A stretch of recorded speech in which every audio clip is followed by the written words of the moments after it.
देखिए क्या होता है कि अगर अनुज जी हम बात करें, हम लोग हिस्टोरिकली कैसे ग्रो हुए, हम लोगों को एक ही चीज सिखाया गया था, फंडामेंटल्स। ओके, जो लाइफ में एक्चुअली में सब कुछ फंडामेंटल है। ओके, बट उसका अगर रियल इंटरप्रिटेशन निकालें तो हम लोग बात करते हैं हमेशा वैल्यूएशन एनालिटिक्स की। ओके, तो वैल्यूएशन एनालिटिक्स बहुत इंपॉर्टेंट है, बैकबोन है। ओके, बट आप उसको, आपको उससे एंट्री तो बहुत अच्छी मिलती है, लेकिन आपको एग्जिट अच्छे नहीं मिलते। तो जब हम लोग मल्टी डायमेंशनल रिसर्च की बात करते हैं वर्सेस यूनी डायरेक्शनल की, जो ट्रेडिशनल अप्रोचेस है, जो सिर्फ हम वैल्यूएशंस के ऊपर फोकस करते हैं, तो हम लोगों ने इसके ऊपर थोड़े मैक्रो डेटा ऐड किए, जिसको हम लोग वेलाटी में ऐड करते हैं। जैसे वी फॉर वैल्यूएशन एनालिटिक्स होता है, okay, L for liquidity analytics, वो भी एक मैक्रो डेटा है। ओके, रिस्क एपिटाइट, वो भी एक मैक्रो डेटा से ही आता है, बट सेंटीमेंट्स को रिप्रेजेंट करता है। तो ये तीनों एनालिटिक्स एक बाजू स्क्यू आउट होते हैं थोड़ा सा, तो एक अच्छा टाइमिंग मिलता है। तो ये पूरा जो रियलिटी का फ्रेमवर्क है, एक हमारा एक रिस्क मिटिगेशन फ्रेमवर्क है, और इसको हम मल्टी डायमेंशनल और मल्टी वेरिएंट्स मॉडल के थ्रू रन करते हैं।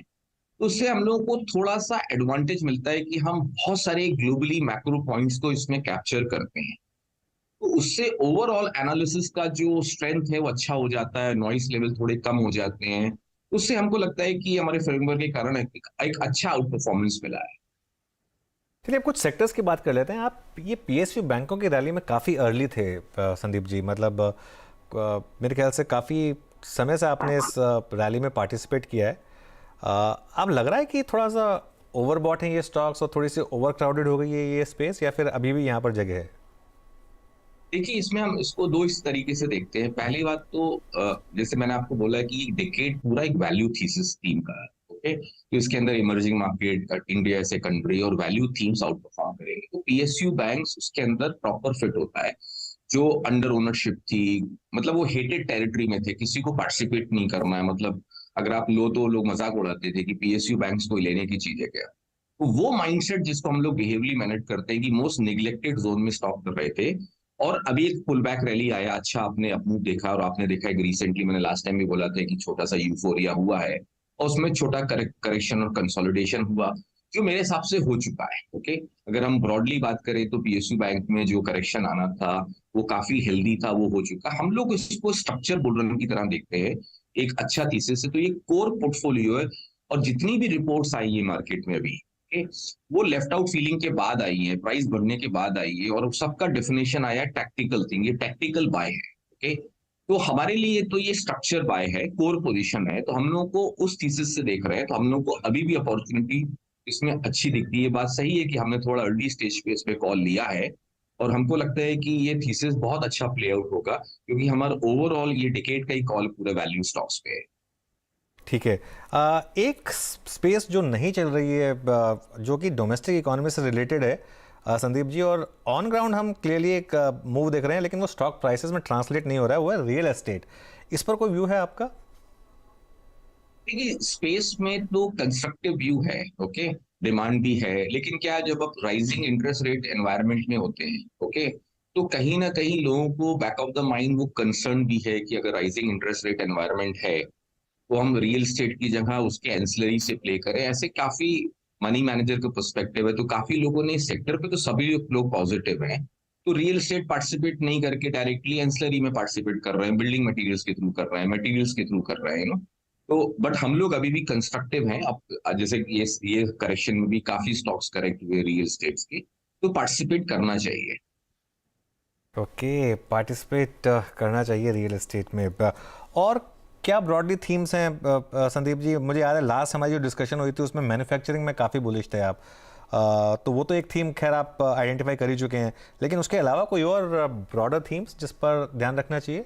नहीं, हमारा मैन्युफैक्चरिंग से ही सब इंटरलिंक टीम्स हैं। जैसे हम लोग बात कर रहे हैं कि हम लोग मैन्युफैक्चरिंग से लिंक हम फाइनेंशियल्स देखेंगे, ओके, एनबीएफसी देखेंगे, उसी से लिंक हम मटेरियल्स भी देखेंगे, इंडस्ट्रियल्स भी देखेंगे, इंफ्रा भी देखेंगे।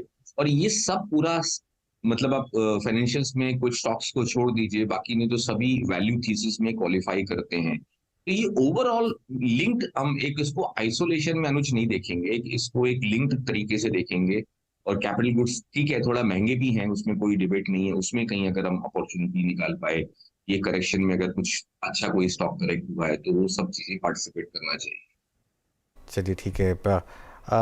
ये एक मार्केट में इस समय सबसे बड़ा रिस्क फैक्टर क्या होगा संदीप जी? एक ये जो लास्ट डिक्लाइन आई, ये तो क्लियरली एक मार्केट ओवरबॉट हो गई थी, एक फियर फैक्टर था, कोविड एक बहाना बन गया, उसकी वजह से डिक्लाइन आ गई।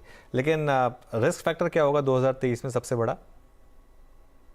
देखिए, रिस्क फैक्टर तो अगर आप देखें तो अगर हम अनुज जी, मैं इसको थोड़ा अलग ढंग से बात करता हूं। अगर हम जैसे 2021 में जो सिचुएशन दिसंबर में थे और आज वही सिचुएशन हम दिसंबर 2022 को कंपेयर करें, तो रिलेटिवली सिचुएशन बहुत बेटर है। ओके, अगर हम जैसे मैंने आपको लास्ट टाइम ही बताया था कि ग्लोबल टाइटनिंग की जो प्रोसेस स्टार्ट हुआ, वो प्रोसेस स्टार्ट हुआ था लास्ट ईयर अगस्त सितंबर आते आते 2021 में। आज वो साइकिल पीक आउट हो गई है, तो अभी ईजिंग फेज स्टार्ट हो गया है। China is the best example, जहां ईजिंग पहले ही रिफ्लेक्ट होना स्टार्ट हो गई है। तो अगर हम ग्लोबल टाइटनिंग के कारण जो इम्पैक्ट आया था, अब ईजिंग स्टार्ट हो गई, तो एक तो ग्लोबल लिक्विडिटी इंप्रूव। दूसरा, अगर हम बात करें कि लास्ट 15 महीने के अंदर या 18 महीने के अंदर डेवलप मार्केट्स के अंदर जो फरवरी 2021 से कहीं रिस्क एपेटाइट में काफी मार्केट में करेक्शन हुआ था, वो भी साइकिल बॉटम आउट हो गई है। तो ये तो बैकग्राउंड में अगर हम इसको कंबाइन करें, तो ये बैकग्राउंड में एक्चुअली इक्विटी का तो पी मल्टीपल एक्सपैंड होगा। ओके, ये बात हम ब्रॉडर मार्केट की नहीं बोलेंगे, लेकिन जब ओवरऑल रिस्क एपेटाइट एक्सपैंड होता है, तो वो बैकग्राउंड में हमको ऐसा लगता है कि अगर प्योर डेटा एनालिटिक्स पे हम बात करें, अगर हम अपना नैरेटिव हटा दें, तो अगले कुछ महीनों में स्मॉल कैप शायद ज्यादा बड़ा आउट परफॉर्मेंस देगा आपके लार्ज कैप से। ये पूरा कंसेंसस कॉल के अगेंस्ट में है, लेकिन हम तो पूरा डेटा पे बात करते हैं। तो डेटा आज ये सपोर्ट करता है कि अगर हमको करंट लेवल से स्मॉल कैप स्टॉक्स में एक्सपोजर बढ़ाना चाहिए, तो अभी टू अर्ली होगा कि ये बहुत डिकेड के लिए कॉल हम बोलेंगे, लेकिन जिस तरह से स्मॉल कैप स्टॉक्स में यूफोरिया बिल्ड हुआ था लास्ट ईयर सितंबर 21 के अंदर में, वो साइकिल खत्म हो गई है। तो यहाँ से स्टॉक स्पेसिफिक अपॉर्चुनिटी देखनी चाहिए 2022 में। तो अगर आप रिलेटिवली बात करें कि अगर हम, जैसे मैं आपको बोला रिस्क के एंगल से आपने जो क्वेश्चन पूछा, तो अगर सर दिसंबर 21 में रिस्क मुझे 22 के लिए ज्यादा लगता था, तो 23 में रिस्क 21 के कंपैरेटिव कम लगता है। तो ओवरऑल रिस्क कम लगता है, लेकिन एक चीज हमको नहीं भूलनी चाहिए, जैसे मैंने आपको बोला कि 2023 भी उतना ही वॉलेटाइल रहने वाला है। तो वॉलेटिल को बैकग्राउंड में हमको रखना है, और जिसको मैं हमेशा बोलता हूँ कि ये वॉलेटिल जो इनविजिबल एनिमल है, अगर आप इसको अपना बेस्ट फ्रेंड बनाएंगे, तो आप ज्यादा अच्छा साइकोलॉजिकली ये बैटल को जीत पाएंगे। ओके, तो स्मॉल कैप्स आउट तो कितना प्रोपोर्शन पोर्टफोलियो का स्मॉल कैप्स में रखना चाहिए संदीप जी? आपका एक स्मॉल कैप फंड भी है मेरे ख्याल से। मैं लेता हूँ कि हमारे स्मॉल कैप फंड में सितंबर 21 तक तो हम लोग 99.9% स्मॉल कैप चला रहे हैं। फिर वहां से जब हमको एक लगा कि साइकिल पीक आउट हो गई, तो हम लोग उसको मिनिमम 65% पे ले आए थे, जो हमारा सिट का रिक्वायरमेंट होता है। फिर वो हमने काफी टाइम उसको सितंबर, अगर हम सितंबर 22 तक भी देखें, तो हमने स्मॉल कैप में भी 35% लार्ज कैप चलाया।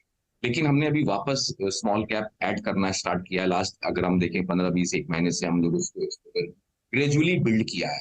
तो ये डिपेंडिंग करता है किसका रिस्क प्रोफाइलिंग कैसा है। ओके, उसके हिसाब से एक अपने पोर्टफोलियो में हम लोग स्मॉल कैप का वेटेज को बढ़ाना प्रेफर करेंगे, जिस तरह का ग्लोबल बैकग्राउंड है और जिस तरह का हमारा, जैसे मैंने आपको बोला, लिक्विडिटी और रिस्क एपेटाइट डेटा चेंज हुए हैं, उस बैकग्राउंड में मैं इसका थोड़ा सा वेटेज और बढ़ाऊंगा ओवर पीरियड।